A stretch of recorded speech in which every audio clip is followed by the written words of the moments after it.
আয়নাজা বলছে ছাত্র 10 থেকে মিটিং শেষ হচ্ছে, দুই এক কথা বলে আপনি ও ও আচ্ছা, তা অবশ্যই অবশ্যই আমি মনে করছি যে আহারে আমরা কষ্ট দেবো কেন। আমাদের মেহমান উনি যশোর থেকে অনেক কষ্ট করে এসেছেন। সময়টা তো বড্ড খারাপ, আপনি তো ভাই সব জানেন, বুঝে শুনে কথা বলে ওয়াজের রীতি টানেন। উস্কানি ফুস্কানি মূলক বলবেন না কোনো কথা, এই মঞ্চে রাজনীতি ভাই করবেন না অযথা।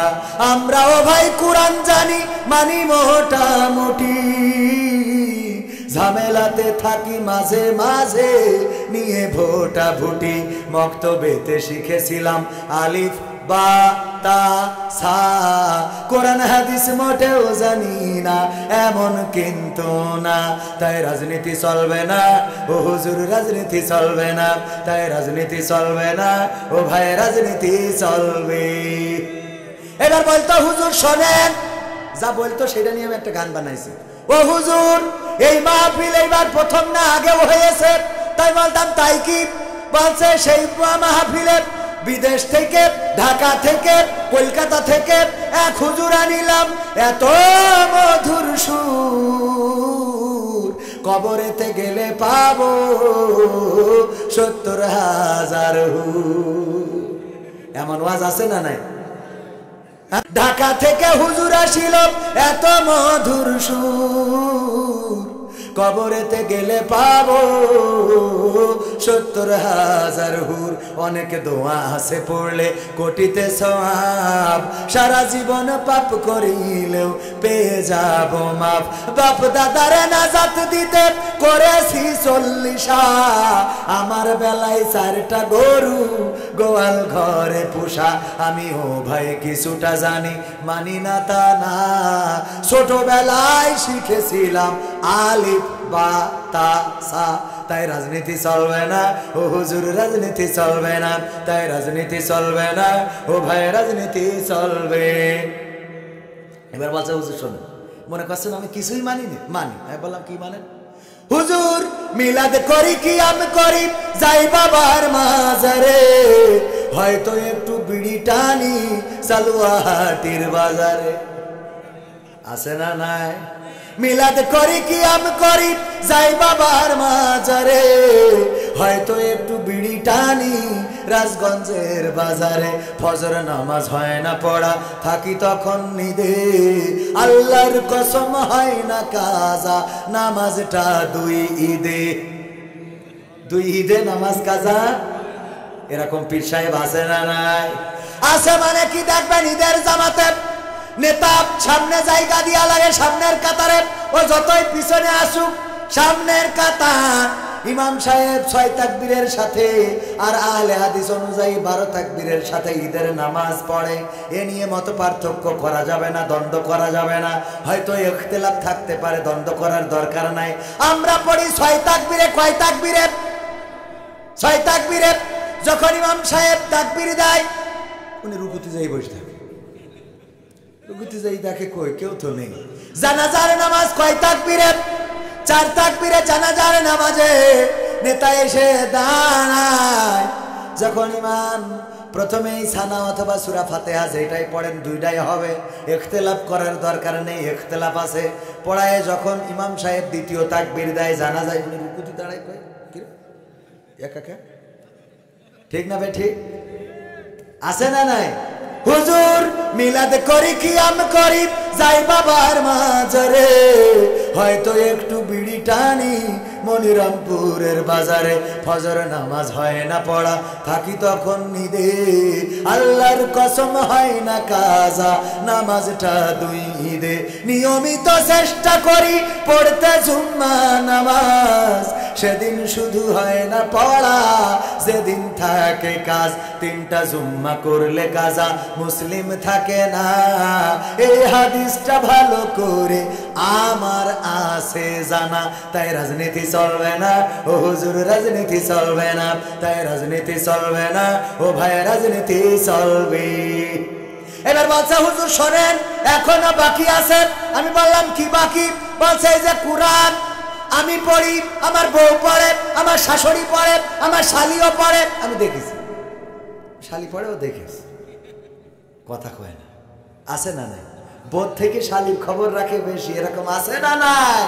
ঈদে বোর হাতে ঈদের বকশিস দিক আর না দিক, শালির না দিয়ে কয় তোমার বোনের না দিয়ে আর না দিই, তোমার না দিয়ে পারিনি। ওরে বাবা, বোর থেকে শালির দরদ বেশি আছে না না? একজন শুনে যে বউ ওর ওই কিড়া মরি গেছে, শালি মরি গেছে, তা খুব কান্না কানতেছে। তা ও ছেলে বলছে আব্বা এখনো তো মা মরিনি, এত কাঁদছিস কেন? তা বলছে তোর মা মরি গেলে আমি তো তোর খালারই নিকে করতে চাইলাম, তো সেইটা তো আগে তেসমারা খাইলাম, এই জন্য একটু কান্নাটা বেশি। এরকম আছে না নাই? ওরে স্বামী স্ত্রী আমার যেমন তেমন, শালি আমার মনে মতো, এমন আল্লাহর ওলি আছে। হুজুর মিলাদ জিহাদ মিহাদ এই কোরআন পড়েছি, সব পড়ে দেখা শেষ, কিন্তু জিহাদ মিহাদ কোথায় আছে দেখিনি কোনখানে। দরগা পীরের মাজার আমার অনেক বেশি টানে গো বাবা, অনেক বেশি টানে। আছে না? এখনো বাজি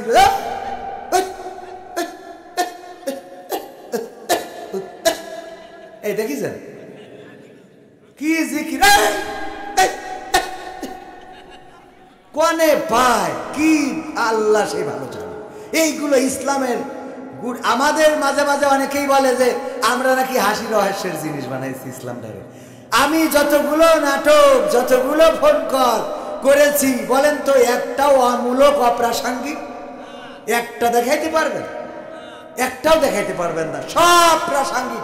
আমি গান লিখেছি, এমপিরা সব কোথায় গেল, মন্ত্রীরা সব কোথায় গেল, কোথায় কাদের কাকা, তাদের সারা দেশটা এখন লাগে ফাঁকা ফাঁকা। ঠিক না বেঠে? পালাবো না পালাবো না, প্রয়োজন হলে ফখরুলের বাসায় গিয়ে উঠবো। আচ্ছা, এখন অনেকেই বলতে পারেন হুজুর এই কথা বলে কি বুঝাইলেন?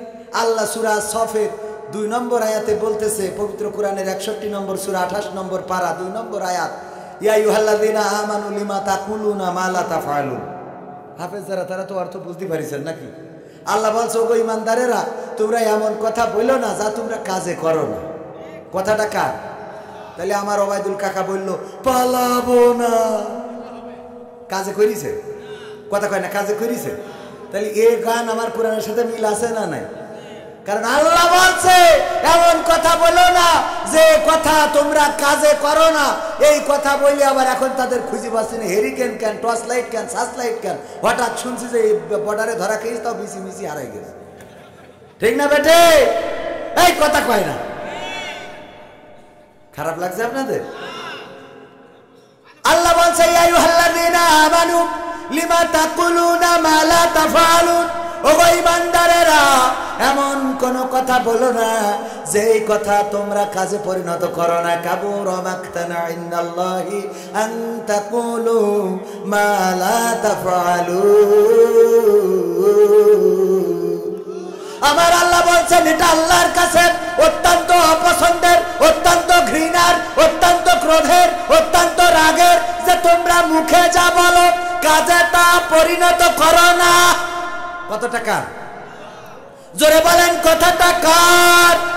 সেই আল্লাহর কথা।